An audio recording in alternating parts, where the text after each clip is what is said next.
Hello friends. तो चलिए हम लोग यार फाइनली पढ़ने वाले हैं गिट एंड गिटहब। ओके, तो चलिए हम स्टार्ट करते हैं, लेकिन उससे पहले देखिए मैं कुछ आपसे बोलना चाहूँगा।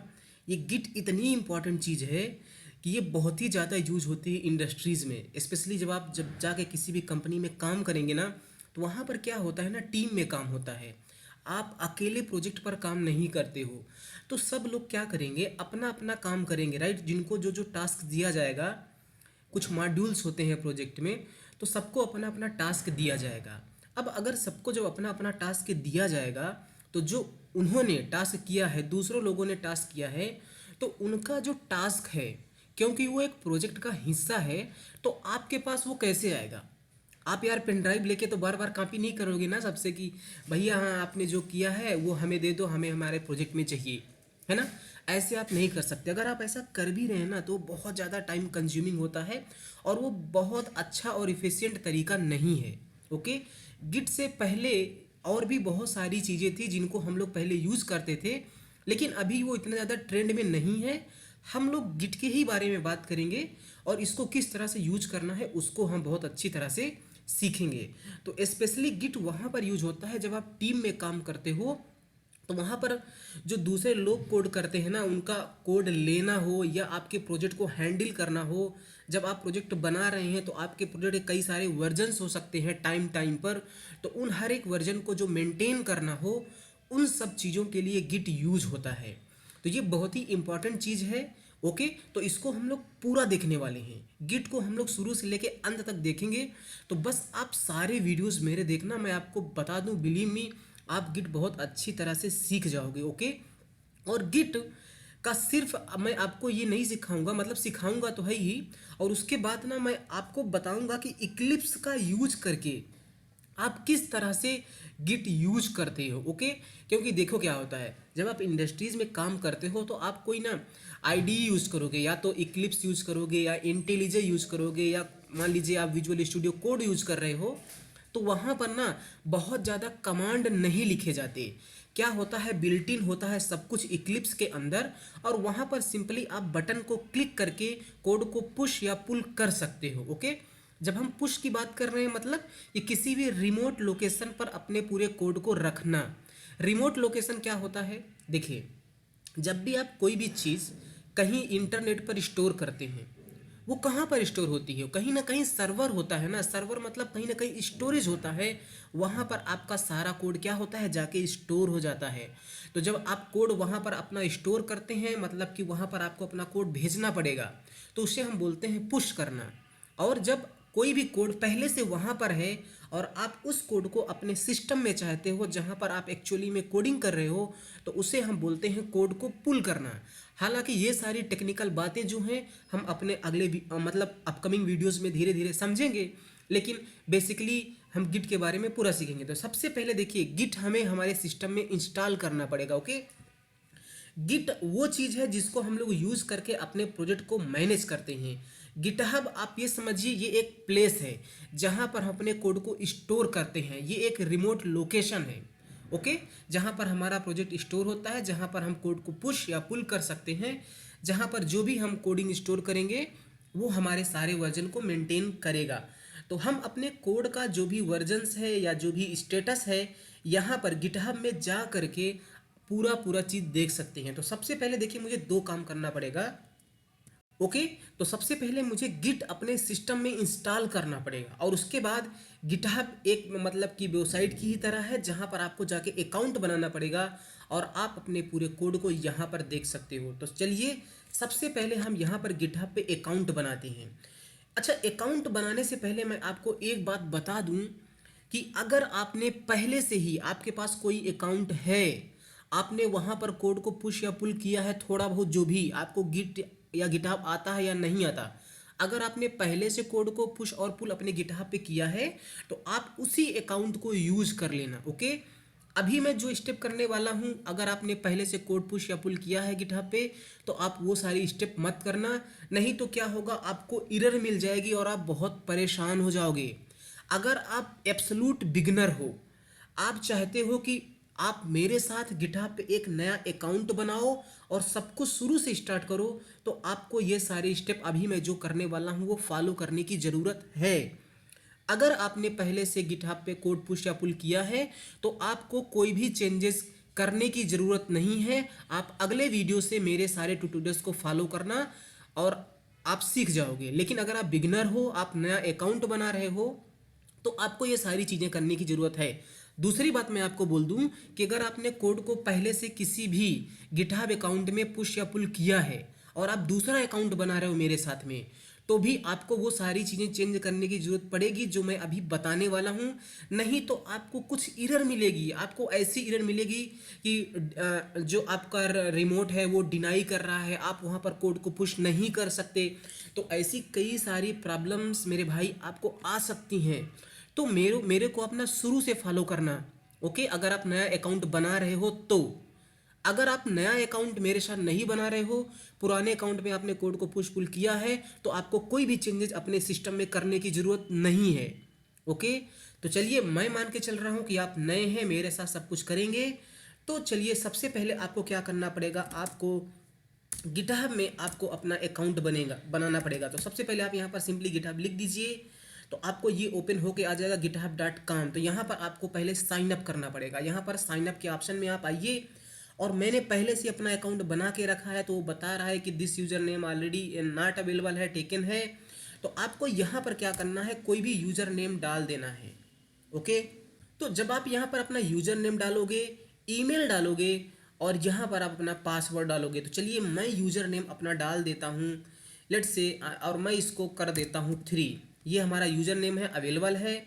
और मैं यहाँ पर चलिए ईमेल डाल देता हूँ SINGH मैं डाल देता हूँ, ये हमारा ईमेल हो गया। और यहाँ पर आप अपना पासवर्ड सेलेक्ट कर लो, कुछ भी। ओके, तो मैंने देखिए यहाँ पर तीनों चीज़ें कर दी। The email invalid already taken, हाँ ये हमारा अकाउंट बना है यार इस पर।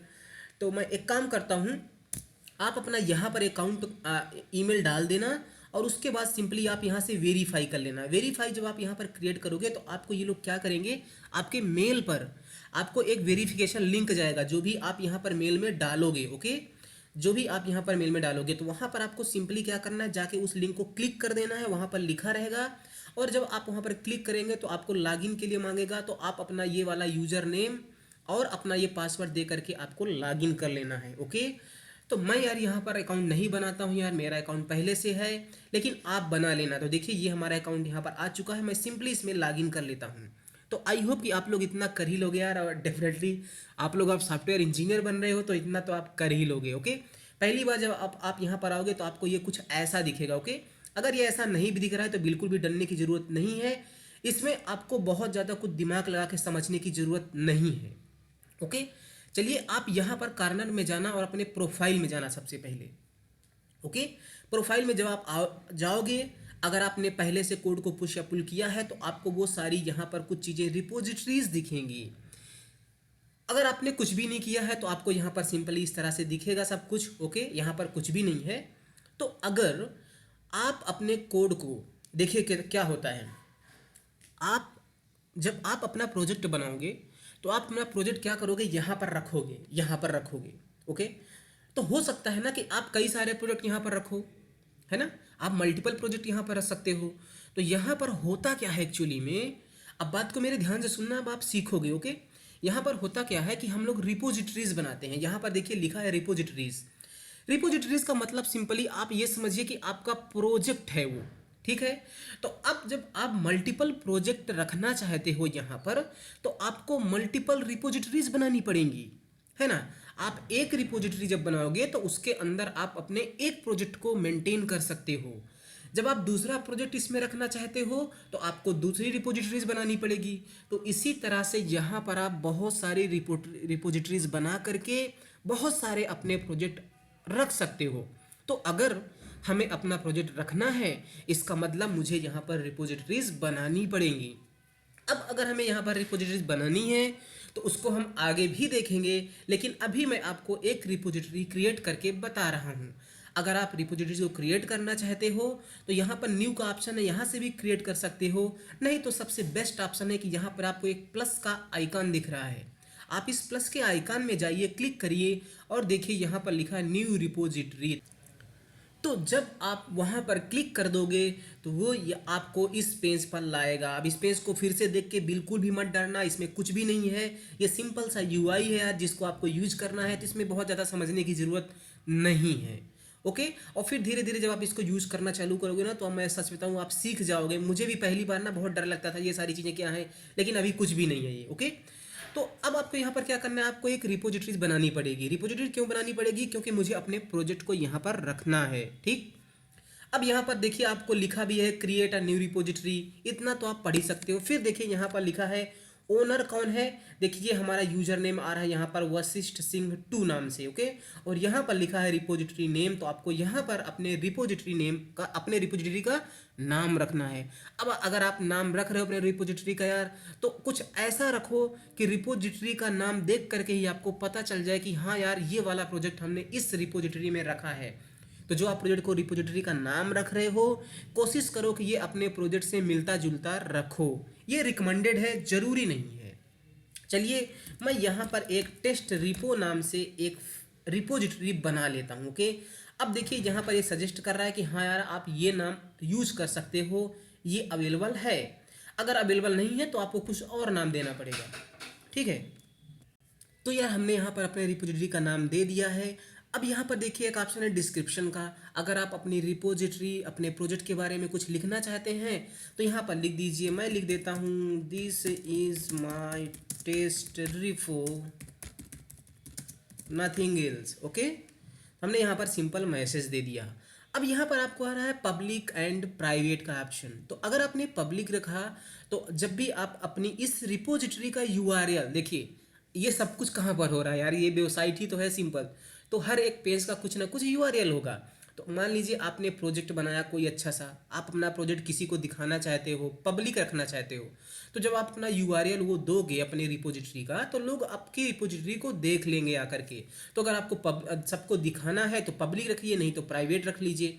अब अगर आप यहाँ पर प्राइवेट रखेंगे यार तो शायद आपको ये पैसे वैसा कुछ देना पड़े, नहीं तो यार पब्लिक रखो, आप अभी सीख रहे हो। के तो पब्लिक यहाँ पर हम लोग रख देते हैं। उसके बाद इनिशियलाइज दिस रिपोजिटरी विथ, मतलब कह रहा है कि आप यहाँ पर ऐड अ रीडमी फाइल। रीडमी फाइल का मतलब क्या, देखिए कह रहा है रीड मी, मुझे पढ़ो, रीडमी फाइल। तो अगर आप रीडमी फाइल ऐड करोगे तो क्या होगा, ये एक फाइल आपके प्रोजेक्ट में इस रिपोजिटरी के साथ में ऐड हो जाएगी। ठीक है, आपने ये रिपो बनाया तो इसके साथ में एक रीडमी फाइल ऐड हो जाएगी। रीडमी फाइल के अंदर आप क्या लिखोगे यार, ऑब्वियस सी बात है, रीडमी फाइल इसीलिए होती है ताकि कोई भी बंदा आपकी इस फाइल को पढ़े तो आपके प्रोजेक्ट के बारे में समझ जाए कि आपका प्रोजेक्ट है क्या, है ना।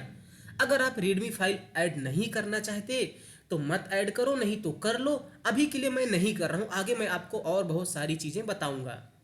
ऐड डाट गिट इग्नोर, इसके बारे में हम पूरा डिटेल में समझेंगे। ओके, तो अभी भी आप इसको छोड़ दो, मत ऐड करो। चूज अ लाइसेंस, देखिए आप हो सकता है आप बहुत अच्छा प्रोजेक्ट बनाओ, है ना, और उसको आप पब्लिक कर दो। और अगर आपने बहुत अच्छा प्रोजेक्ट बनाया, उसको पब्लिक कर दिया, तो हो सकता है ना कि कोई दूसरा बंदा आपके प्रोजेक्ट को यूज़ करे। हो सकता है आपका वो प्रोजेक्ट का कुछ पार्ट या कुछ कोड अपने ऐसे प्रोजेक्ट में यूज़ करे जिसको वो सेल करके पैसे अर्न कर रहा हो। तो यहाँ पर आप एक लाइसेंस चूज कर सकते हो, है ना, कॉपीराइट वाला, वैसे कि आप हमारे प्रोजेक्ट को लर्निंग पर्पज़ के लिए यूज करो, जो कुछ भी अपना है। तो इसमें बहुत ज़्यादा लाइसेंस में कुछ होता नहीं है ना, तो इसको भी अभी मैं ऐड नहीं कर रहा हूँ। आपको सिंपली अपने इस रिपोजिटरी का नाम देना है, पब्लिक रखना है और क्रिएट रिपोजिटरी में नीचे क्लिक कर देना है। ठीक है,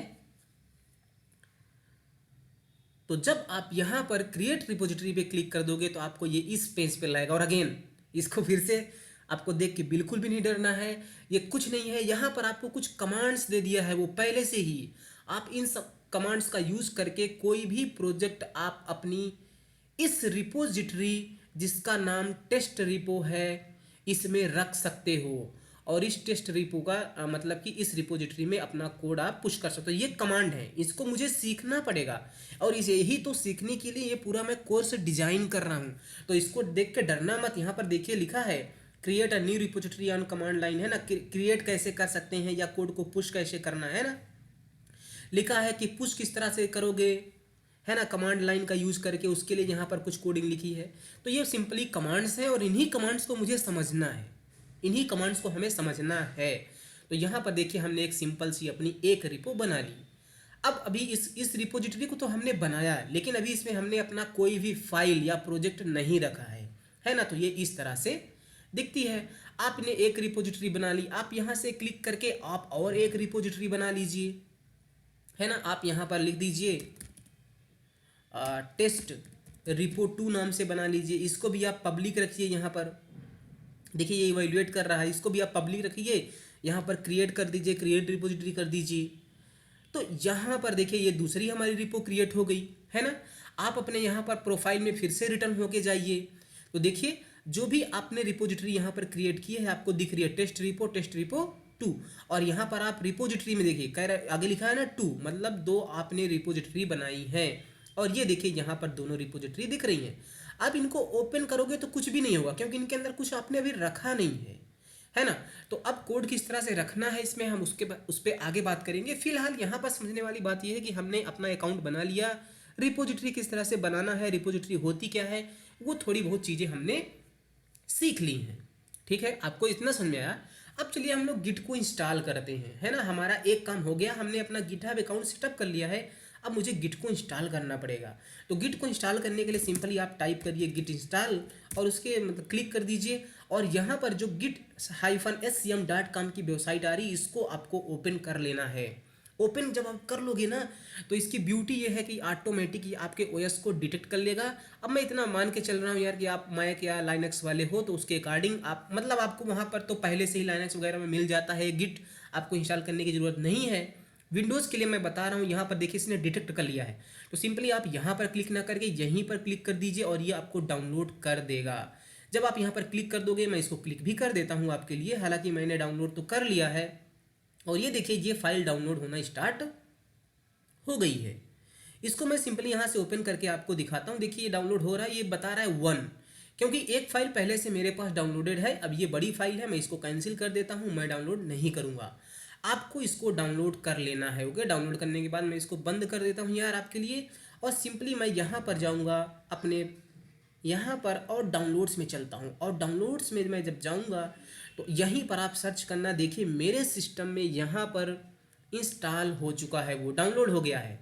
अब इसको आपको इंस्टॉल करना है। इंस्टॉल करने से पहले मैं आपको बताऊं, अगर आपने गिट कभी भी यूज़ नहीं किया है तो आप कहीं भी अपने राइट क्लिक करिए। हमें ये देखिए 2 ऑप्शन मिल रहे हैं, oh git GUI here, git bash here, 2 option हमें मिल रहा है क्योंकि मैंने डाउनलोड करके रखा है। ये ऑप्शन आपको नहीं मिलेंगे अगर आपने डाउनलोड नहीं किया है। तो आपको क्या करना पड़ेगा, सॉरी इंस्टॉल करना पड़ेगा। ओके, तो सिंपली आपको अगर मैं कहूँ इंस्टॉल करने के लिए आपको सिर्फ और सिर्फ नेक्स्ट नेक्स्ट करना है। यहाँ पर यस करिए तो आपको कैसा रहेगा, तो मैं आपको भाई बता दूं, आप यहाँ पर नेक्स्ट करिए। नेक्स्ट के अलावा आपको कुछ करना ही नहीं है, सिर्फ और सिर्फ आंख बंद करके नेक्स्ट नेक्स्ट करते जाइए, करते जाइए, करते जाइए, करते जाइए जब तक ना आए इंस्टॉल का ऑप्शन। इंस्टॉल का ऑप्शन आ गया है तो फिर से आप इसको कर दीजिए। मैंने कर लिया है तो मैं नहीं करूँगा, आप इसको इंस्टॉल पर कर देना, लेकिन मैं आपके लिए कर ही देता हूँ। फिर से मैं इसको इंस्टॉल कर देता हूँ। और ये देखिए कह रहा है please wait while setup installs git on your computer. तो आपको इसको वेट करना पड़ेगा और मेक श्योर कि जब आप ये सारी चीज़ें कर रहे हो दोस्तों तो नेट हो आपके सिस्टम में, नेट से कनेक्ट हो। और ये देखिए ये सारी चीज़ें आपके लिए सेटअप कर देगा। ओके, मैंने इंस्टॉल भी करके रखा है पहले। तो यहाँ पर देखिए कह रहा है ओनली शो न्यू ऑप्शन। अब न्यू ऑप्शन कुछ होगा नहीं तो मुझे कुछ दिखाएगा नहीं। ओके, तो यार वो सब कुछ हो जाने के बाद मैंने वेट किया और ये हमारा हो गया। तो आप रिलीज नोट नहीं देखना चाहते, लॉन्च की डिवाइस, इसको भी कुछ मत करना और सिंपली आप फिनिश कर देना। ओके, जब आप फिनिश कर दोगे इसका मतलब आपके सिस्टम में गिट इंस्टॉल हो चुका है। और उसको जानना है गिट इंस्टॉल हुआ कि नहीं, तो आप राइट क्लिक करिए। आपको देखिए यहाँ पर git GUI here, git bash here, ये आपको मिल जाएगा। ओके, गिट बैश जब आपको मिल जाएगा तो अभी आप GUI मत यूज करना, यहाँ पर गिट बैश हियर में क्लिक कर देना। ओके, तो जैसे ही आप गिट बैश पर यहाँ पर क्लिक करोगे आपको ये चीज़ें यहाँ पर ओपन हो जाएगी। ठीक है, अब यहाँ पर देखिए आप सिंपली गिट भी लिख देंगे तो आपको बहुत सारी चीज़ें ये दे रहा है। ये गया यार, अभी कुछ भी आपको नहीं समझना है तो इस पे ज़्यादा अभी दिमाग आप मत लगाना, मतलब दिमाग नहीं कह रहा हूँ लगाना मत, मतलब कि आप इसको, ये देखिए कितना सारा ये हमें सब कुछ दे रहा है। इसका मतलब यार दोस्तों हमारा गिट इंस्टॉल हो चुका है। देखिए ये जो हमारा यहाँ पर गिट बैश है, ये एक बिल्कुल ना टर्मिनल की तरह है। टर्मिनल वाले पूरे कमांड आप यहाँ पर चला सकते हो, है ना। अगर आपने लाइनक्स यूज़ किया है तो आप सब कुछ, मतलब जो भी कमांड वहाँ पर आप यूज करते थे, यहाँ पर इस में फायर करिए आप, कोई दिक्कत नहीं। जैसे देखिए मैं एलएस कर देता हूँ, ये देखिए हमारे जो भी हमारे डेस्कटॉप में जो भी फाइल थी वो लिस्ट कर दिया है। मैं एक सेकेंड मैं इसको थोड़ा बड़ा कर लेता हूँ, जस्ट अ सेकेंड, मैं थोड़ा सा इसको मैनेज कर लेता हूँ ताकि आपको ये बहुत अच्छे से दिखे। ओके, हाँ, मैं यहाँ पर अगर मैं PWD लिखूँ, देखिए वो बता रहा है आप डेस्कटॉप में हो, है ना। एलएस कर देता हूँ, देखिए वो सारी फाइल यहाँ पर इसने मुझे बता दिया क्या क्या है ना। अभी देखिए हमारे पास एक न्यू YT नाम से फोल्डर है ना। अगर मुझे उसके अंदर जाना है तो मैं लिखूँगा सी न्यू YT में, मतलब न्यू लिख करके मैं अगर टैब दबा दूंगा तो ऑटो कंप्लीट कर देगा। मैं उसके अंदर चला गया, उसके अंदर मेरे एक, मतलब देखिए यहाँ पर डेटा स्ट्रक्चर प्रोग्राम नाम से एक क्या है, फोल्डर है। अगर मुझे इसके अंदर भी जाना है तो मैं लिखूंगा सिंपली, ये लिख दूंगा, इसके अंदर मैं पहुँच गया। अब उसके अंदर हमारी कई सारी फाइल है, मैं एलएस करके उनको देख सकता हूँ। देखिए ये सारी फाइल्स हैं। तो जो जो कमांड आप टर्मिनल में वहाँ पर फायर करते थे, लाइनक्स जब आप यूज़ करते थे टर्मिनल पर, वो सारी चीज़ें आप यहाँ पर कर सकते हो। ओके, तो अब ये सिंपल सा बेसिक कमांड है, एलएस CD UD वगैरह, PWD क्या है ना। आपको ये सारी चीज़ थोड़ा बहुत पता होंगी, नहीं पता है तो कोई बात नहीं, सब कुछ आप बंद कर दो। ओके, अब मेरा फाइनल बात सुनो। फाइनल बात ये है कि अगर आपने एक नया, एक मान लीजिए आप पहले से कुछ कोडिंग कर रहे थे, सॉरी कोडिंग नहीं, आपने क्या किया था, आपने मतलब कि ये गिट इंस्टॉल किया था, गिट का यूज करके आपने पहले से किसी दूसरे अकाउंट में कोड को पुश या पुल किया है, और आपने मेरे साथ एक नया गिटहब अकाउंट बना लिया। और जब आप नए गिटहब अकाउंट में कोड को पुश करने की कोशिश करोगे ना, तो आपको एरर देगा। मैं क्या बोल रहा हूँ कि आपने पहले से, आपका एक गिटहब अकाउंट था, आपने उस गिटहब अकाउंट में पहले ही कुछ कोड को पुश या पुल किया है, लेकिन आपने मेरे साथ एक दूसरा अकाउंट बना लिया और आप नए वाले अकाउंट में कोड को पुश या पुल करना चाहते हो। तो जब आप ऐसा करोगे ना तो वो आपको एरर देगा, क्योंकि जो आपका पुराना वाला गिटहब अकाउंट था उसका जो यूजर नेम पासवर्ड है, हो सकता है कि आपके यहाँ गिट या सिस्टम में क्या होगा, स्टोर होगा। तो आप एक काम कर लेना दोस्तों, अगर आपने पहले गिट यूज किया है, आप क्या करना, अपने यहाँ पर कंट्रोल पैनल पे आना। ओके, ये बात बहुत इंपॉर्टेंट है, आपको एरर दे सकता है, इसलिए मैं बता रहा हूँ। कंट्रोल पैनल में आने के बाद आप क्रेडेंशियल मैनेजर में जाना। क्रेडेंशियल मैनेजर में जाने के बाद विंडोज़ क्रेडेंशियल में जाना, और इसके नीचे देखना गिट का ऑप्शन, कहीं आपको कुछ मिल रहा है क्या। देखिए मेरे में यहाँ पर मिल रहा है गिट, है ना। और इसका यहाँ पर देखिए आपने यूजर नेम पासवर्ड सेव, देखिए यूजर नेम क्या है, वशिष्ठ सिंह 2। ये वही वाले अकाउंट का यूजर नेम यहाँ पर सेव है जो अभी अभी हमने अकाउंट मतलब क्रिएट किया है। देखिए आप देख सकते हैं यूजर नेम क्या है, वशिष्ठ सिंह 2। तो अगर आप इस वाले गिटहब अकाउंट में आप अपने प्रोजेक्ट को पुश करना चाहते हो, तो आप ध्यान रखना उसी वाले अकाउंट का यहाँ पर यूजर नेम सेव होना चाहिए, है ना। अगर आपका ये यूजर नेम मैच नहीं कर रहा है तो यहाँ से आप पहले इसको सिंपली रिमूव कर दो। अगर है भी तो मैं आपसे कहूँगा कि आप रिमूव कर दो, ताकि आपको कोई प्रॉब्लम ना हो। जब आपने उस यूजर नेम पासवर्ड को जो गिटहब का यहाँ पर स्टोर था उसको आपने डिलीट कर दिया, तो अब आप गिट बैश का यूज करके किसी भी गिटहब अकाउंट में प्रोजेक्ट को आप पुश या पुल कर सकते हो। अगर आप यहाँ से हटाते ना तो क्या होता, अगर आप यहाँ से भाई ना हटाते तो आपने यहाँ पर अपने सिस्टम में किसी और गिटहब अकाउंट का यूजर नेम पासवर्ड सेव करके रखा है, ये ऑटोमेटिक ओएस कर लेगा। लेकिन पासवर्ड किसी और अकाउंट का सेव है यूजर नेम, और आप कोड किसी और अकाउंट में पुश कर रहे हो, तो वो एरर देगा। मुझे भी एरर दे रहा था, इसलिए मैं आपको बता रहा हूँ कि अगर आप मुझे फॉलो कर रहे हो तो इसको हटा देना, ताकि आपको कोई प्रॉब्लम ना हो। आप किसी भी गिटहब में आप अपने कोड को पुश कर लो, ये आपकी मर्जी है। ओके, तो यहाँ से आप इसको प्लीज़ हटा देना अगर आपके पास ये है तो।